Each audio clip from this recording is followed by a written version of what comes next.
Hey there, welcome to my guide for 20 cards that you must play in your commander decks. Pretty much no excuse not to play them. And there's a couple of things that I want to say before we start. The first one is that I'm not worried about price at all.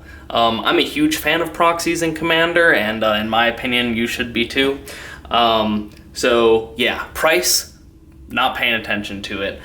And the other thing is that we're going to split it up by color. So it's not 20 cards that you put in every single commander deck, and then you just pick 80 more cards. These are 20 cards that, based on the color, should be in your deck. So without further ado, let's just get started.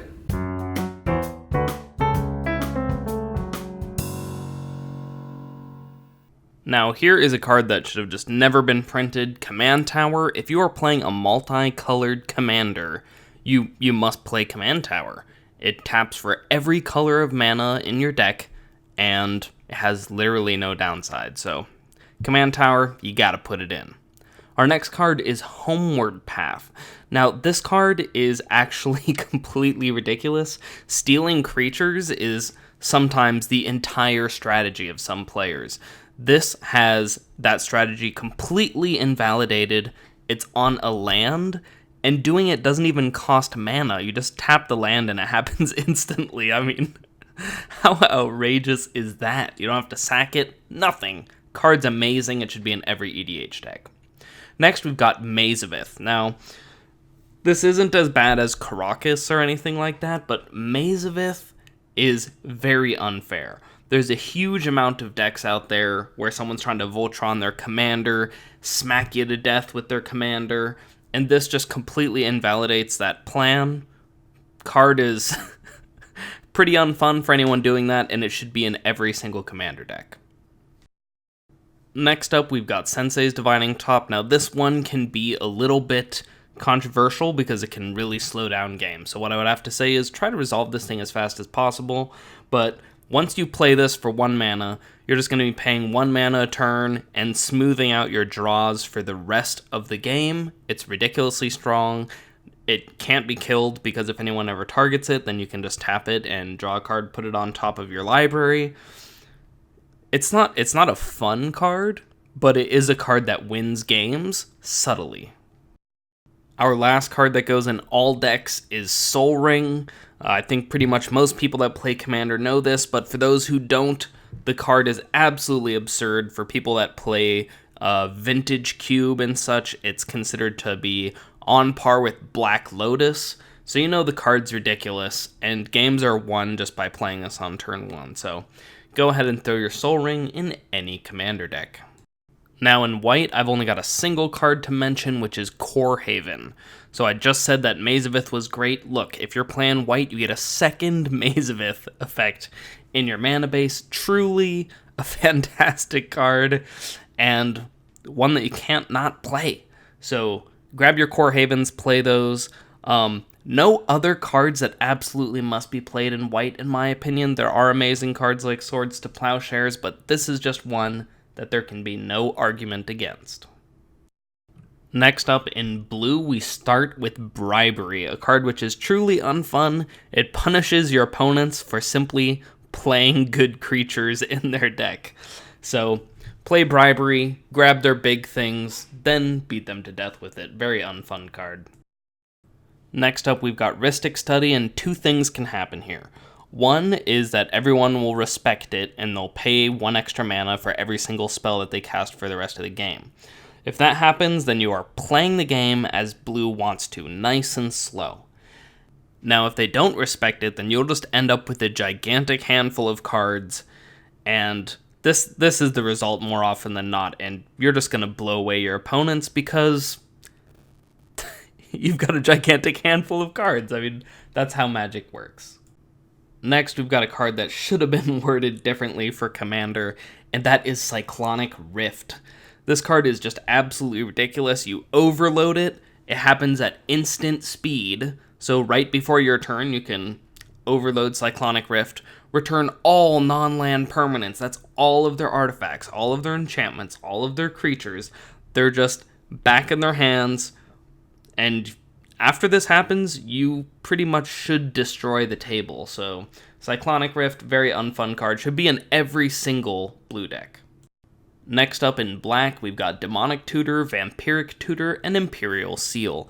Now, this is actually kind of controversial in EDH circles because many EDH players find tutors to be very unfun.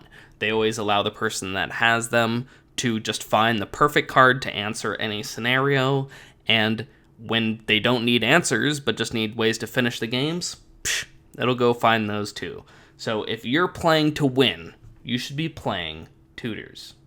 Next up, we've got Phyrexian Arena. Now, obviously, if you play this on turn 2 or 3, that is an eggplant emoji. But even when you're like halfway through a game, if you put this down, you are going to pull ahead. Drawing 2 cards a turn is absolutely game-changing, and it's such a low opportunity cost. You gotta play it. Next up in red, we have Chaos Warp. Now, what's so important about this card? Well, first of all, mono red decks have literally no way of removing enchantments. So this is your enchantment removal in mono red. The other thing that mono red decks have a really hard time doing is getting rid of very large creatures, because usually they have to deal damage in order to destroy them. Chaos Warp doesn't care. Anything is out of here. Our next mono red deck must-have is Valleca the Molten Pinnacle. All of the mountains that you're playing in your mono red deck, now when they come into play, they deal 3 damage. A huge upgrade to your mana base. Definitely a must-have. Our last upgrade for mono red decks is just a ton of snow-covered mountains for your mana base and scrying sheets. The reason why this is so important for mono red decks is because they have a hard time gaining card advantage, and this is one way to build it right into the mana base. Of course, you could do this with any mono-colored deck and just getting the snow-covered island, snow-covered forest, whatever that you need to do it. Next up in red, we have Shattering Pulse. Obviously, you want to cast this with the buyback, and your opponents will play artifacts and be like, please don't blow this one up, please. And then you'll blow it up, and it'll feel great, and you'll do it every time. Our next red card is Insurrection. Now, this card simply is important because casting it so often will just instantly win a game of Commander. And that is an extremely powerful effect that very few cards have, and that's why you gotta play it when you're playing red. Our next card in green is Tooth and Nail. Now, the thing about green is the cards that they use for answers and the cards that are finishers tend to both be creatures, whether or not you're looking for Reclamation Sages or you're looking for Craterhoof Behemoths. And that is what makes Tooth and Nail so fantastically versatile. Our next green card is pretty much the exact same thing as Tooth and Nail, and we're looking at green Sun Zenith. Now, this is a little bit different because it can only find your green creatures, but those tend to be the big bad beaters that you want anyway. Green Sun Zenith is fantastic and should be in every green deck. Lastly, let's give you a bonus 3 cards for tribal decks, and those 3 cards are Cavern of Souls, Unclaimed Territory, and Path of Ancestry. Now, Cavern of Souls and Path of Ancestry, their effects are so good, you should do them just in even mono-colored tribes, but Unclaimed Territory, obviously, you're only going to do if you've got a multicolored tribe.